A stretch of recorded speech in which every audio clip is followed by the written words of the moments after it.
Hi everyone, how's it going? I am here to review another 360 camera, probably the last one of 2018. It has actually been released now for about a month, no, a bit longer than that, I think a couple of months. It's called the QooCam, and it's one of the weirdest little devices I've ever owned. It's really cool. It's got, as you can see here, two lenses at the front and one at the back, and basically its main thing is you can do this. Oh god, how's it go? Oh, yeah, there we go. You can transform it. Oh my god. Yeah, so the body basically transforms from a 180 mode, 360 mode like this. So you film in 360 with the three cameras, and then you can just twist the body like that, and then there's these two lenses at the front. Now it becomes a 180 camera, so it can film 180 to 180 degrees, or it can shoot 3D photos. So yeah, I've been using it for a couple of weeks now, and I'm just going to do a quick review, tell you what I think and what it's good at, what it's not good at, what I think if you want to buy it, why you should or why you shouldn't. So like I say, the QooCam has been out now for a couple of months, or maybe just over a month, and yeah, so this is a review a bit later than after release. They've had some updates, they've had some software updates, so it's a bit different from when it was released. They've obviously improved some things. So this is a 4K 360 camera, it can shoot 4K 360 video.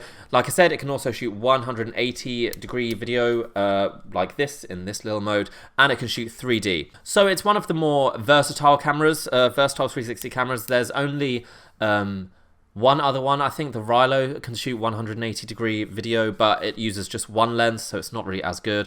But this uses two lenses to shoot 180 video, and that's kind of what you need. That certainly bumps up the quality. Now it can shoot 4K 360 video at either 30 frames per second or all the way up to 60 frames per second. That's really good because the high frame rate means that you can slow things down, you can create slow motion video, and you can also shoot video indoors, and it won't be as flickery and as, I guess, it will just basically be smoother if you want to shoot in low light or indoors. So that's one of the good features of the camera, the fact it can shoot 60 frames per second. That is a big plus.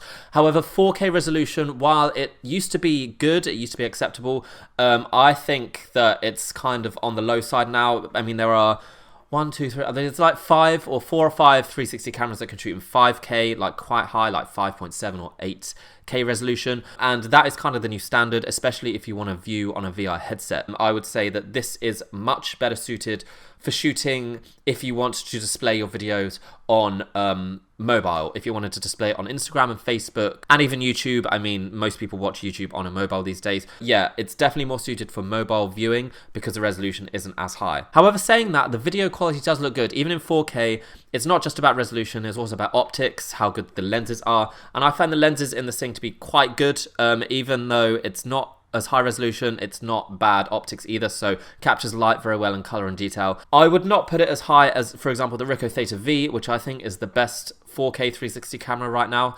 Still is, and it has been for a while because the optics in that thing are amazing. But this isn't bad, and this has some other advantages that the Ricoh Theta V does not. I think the main reason you would get the QooCam is basically to not necessarily shoot 360 video, but to shoot this reframed overcapture video, which the app allows you to do very easily. So you shoot your 360 video, and then you go into the app and you control where it's going to look, and it allows you to do so very easily. Now, I would say that the options in this app are limited compared to some other cameras. For example, you can't really speed things up, slow things down, you can't do any color correction.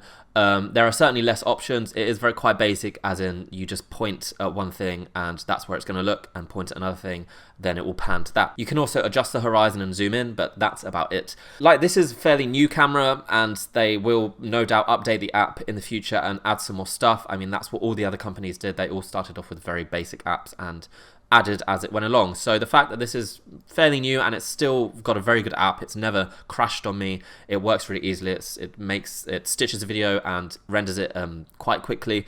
It's actually one of the better apps that I've used, so props to them for actually releasing an app that works pretty well. So here is the video that I've created from the QooCam using this app, using this overcapture, and I think it looks pretty good. Light is captured very well, colors are captured very well. It's very smooth, and yeah, it works really well, and I think it will look great on a mobile device. It's certainly good enough for that. I will also mention that I was basically walking and moving every time I used this camera. Every time I shot with this camera, I was walking with it. I think that's what it's going to be used for. You're going to be using it as a kind of vlogging camera to capture your days, to capture events and stuff. You're going to be attaching it to a selfie stick, walking about, and then reframing that video. Earlier, I compared it to the Ricoh Theta V in terms of video quality. While I don't think the video quality is as good as that camera, the stabilization is so much better, so much better. So you can walk and run with it and it will pretty much smooth out completely. Now the other aspects of this camera, like I say, you can shoot in 180 mode by doing this. Woo, I still love doing that. I don't know why, I just think it's really cool. I did this, I was in the park and I was filming with this, and people say when you shoot with 360 cameras, they look weird anyway, and people always look at you like, what is that? And then I was shooting, I could see these people looking at me, I think they were just kids or something, and I just went like this, and they were like, what are you doing? And they actually came up to me and was like, what is that? What is that camera? You just snap it in half. I was like, no, it just moves like that. And they were amazed. So yeah, it's a pretty weird camera. Yeah, so you can shoot 180 mode like that. Now the 180 mode, you can't do this reframing stuff, but you can shoot in 3D. You can turn it into a 3D video, or you can just have it as a 180 video. So when you shoot in 180, the video quality actually looks significantly better because that 4K resolution, those pixels are then compressed into 180 degrees as opposed to 360. So yeah, the video actually looks really good in 180. Guess is more for shooting in 3D, which does have its advantages, especially when you view on a VR headset. I can't see myself shooting in 180 mode that much personally. I guess I'm just used to shooting in 360, and I guess I prefer to capture everything and not worry about where I'm pointing the camera, because you do have to point the camera at this. But I guess it's a good option to have. It's the only camera that you do have this option so far. However, shooting like this also has some other advantages. You can do some other stuff. For example, when you shoot photos, you can create 3D photos like you see on Facebook these days with the iPhone. However, that doesn't work that well as of right now. I think it requires some quite advanced software, and they haven't quite got the software right. You can also create reframed photos, which basically means that one thing is in focus and then something else is not in focus, and you can change that focus. So you can say, if this was the photo, you could have my face in focus and then blur the background more, or you could change that around. Now, again, this also doesn't work that well right now. I mean, I can see what they're trying to do, and it's a good idea, and hopefully with future software updates, it will work.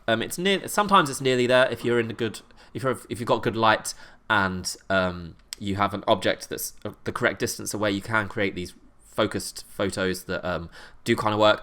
But it's a work in progress. Like I say, it's a new camera. I also shot some low light video, and like all 360 cameras struggle in low light. They really do. I've not really found one where I've been like, wow. I think maybe the only one that does do well in low light is the GoPro Fusion, which is very expensive. Well, actually, it's a bit cheaper now, but it's still quite expensive. This is a mid-range price camera, and it shoots pretty well in low light. It doesn't do too badly. If you use the high frame rate, it's a little bit better, but it's still harder to capture, especially when you're moving.